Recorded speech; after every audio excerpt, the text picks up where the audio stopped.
비닐하우스의 지지지반을 3차원 고체의 탄성체로 모델링하여 구조 해석을 실행함에 있어서 집안의 역학적인 거동을 선형 탄성적으로 가정하거나 또는 비선형적으로 가정할 수 있습니다.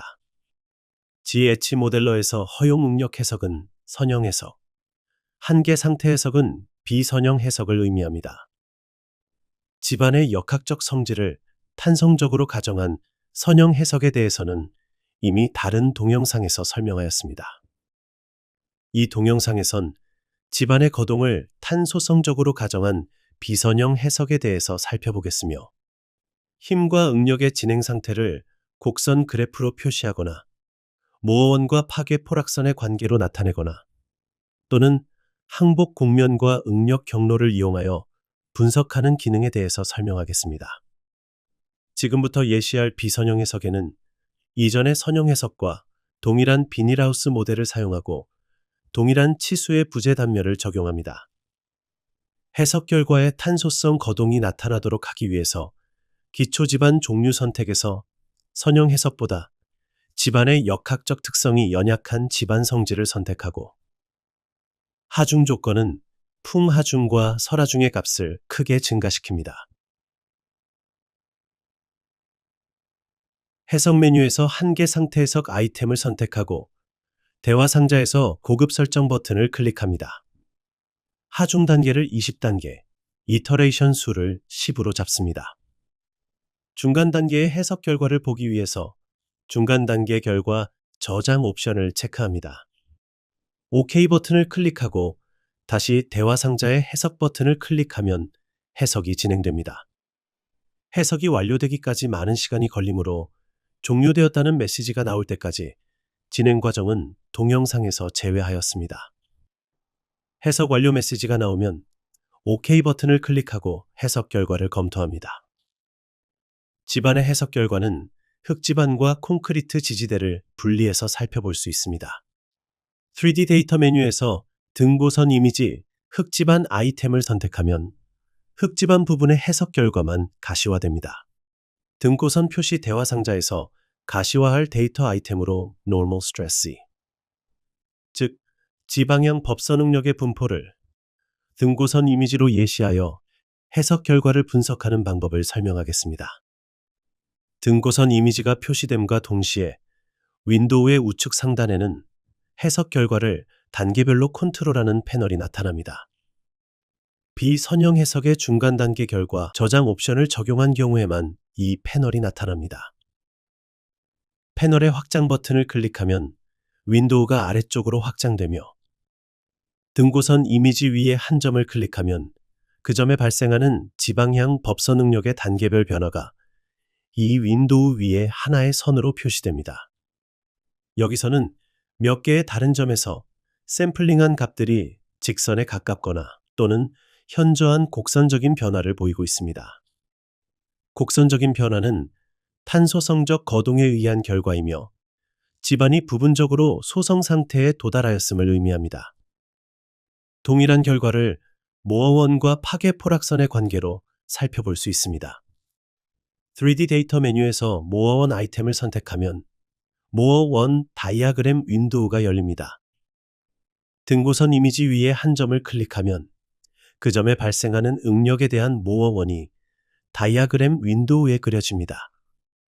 모어원에는 3개의 주응력, 즉 시그마 1, 2, 3가 표시되며 등고선 이미지 위에는 이 주응력의 크기와 방향이 표시됩니다. 모어원 다이아그램 윈도우에 있는 파괴 포락선 옵션을 체크하면 파괴 포락선이 표시됩니다. 모어원이 파괴 포락선에 근접한 정도에 따라서 탄소성 항복의 정도를 파악할 수 있습니다. 다이아그램에 표시된 바와 같이 파괴 포락선은 재료의 내부 마찰각과 점착력에 의해서 결정됩니다. 하중 단계 팝업 메뉴와 스크롤을 이용하여 순차적으로 하중 단계별 모어원의 변화를 살펴볼 수 있습니다. 스크롤 버튼을 클릭할 때마다 하중 단계가 1부터 마지막 20까지 하나씩 증가하면서 각 단계의 응력 상태에 해당하는 모어원이 표시됩니다. 또한 전체 하중 단계의 모어원을 겹쳐서 나타낼 수 있습니다. 비슷한 개념으로 응력 경로와 항복 곡면을 표시하는 기능이 있습니다.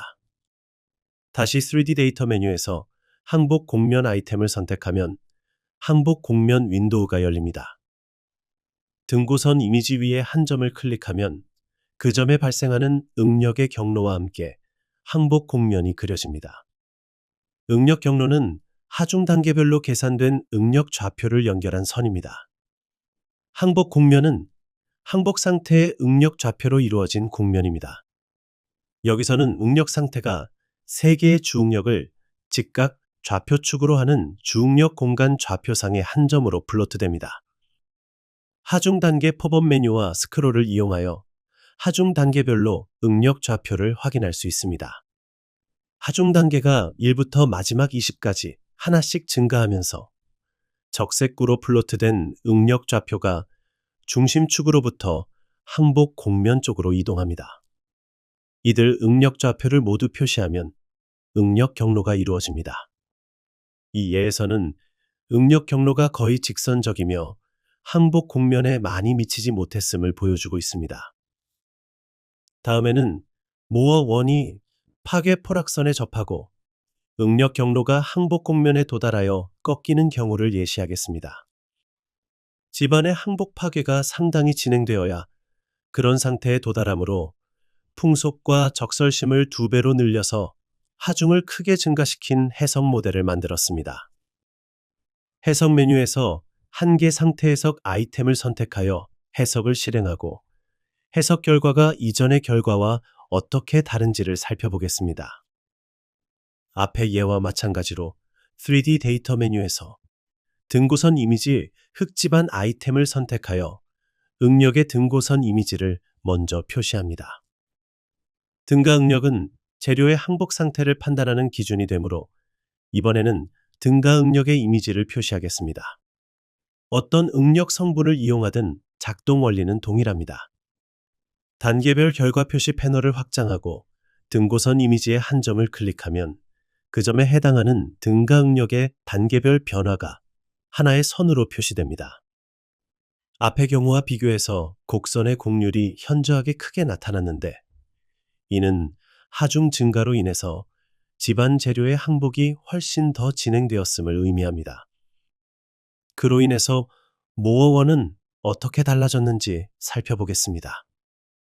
3D 데이터 메뉴에서 모어1 아이템을 선택하여 모어1 다이어그램 윈도우를 열고 등고선 이미지의 한 점을 클릭하면 그 점의 응력 상태를 나타내는 모어1이 그려집니다. 다시 파괴 포락선 옵션을 체크하면 이미지에 파괴 포락선이 추가되는데 파괴 포락선이 모어1에 접한 모습이 나타납니다. 이는 이 점의 응력이 항복 상태에 도달하였음을 의미합니다.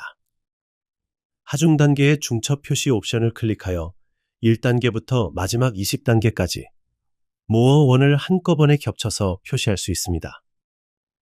이 그림은 하중 증가에 따라서 모어1이 점진적으로 커지다가 파괴 포락선에 미치게 되면 더 이상 포락선을 벗어나지 못하는 한계 상태에 도달하였음을 보여주고 있습니다.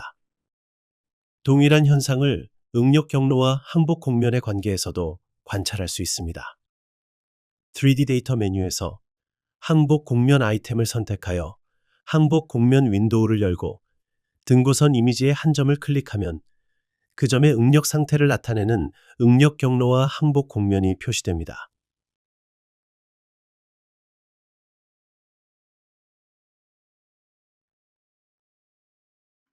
여기서도 하중 증가에 따라서 응력 경로가 중심에서 항복 곡면 쪽으로 직진하다가 항복 곡면에 도달하면 방향이 꺾여서 항복 곡면 위에 붙어서 진행함을 보여줍니다.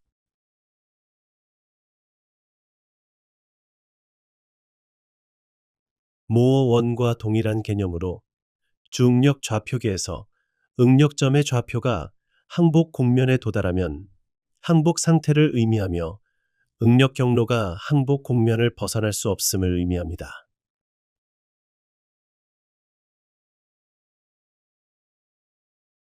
지금까지 비닐하우스의 집안을 3차원 탄성체로 모델링하여 탄소성 이론으로 비선형 구조 해석하는 과정과 해석 결과를 모어원과 항복 곡면을 이용하여 분석하는 방법에 대해서 설명하였습니다.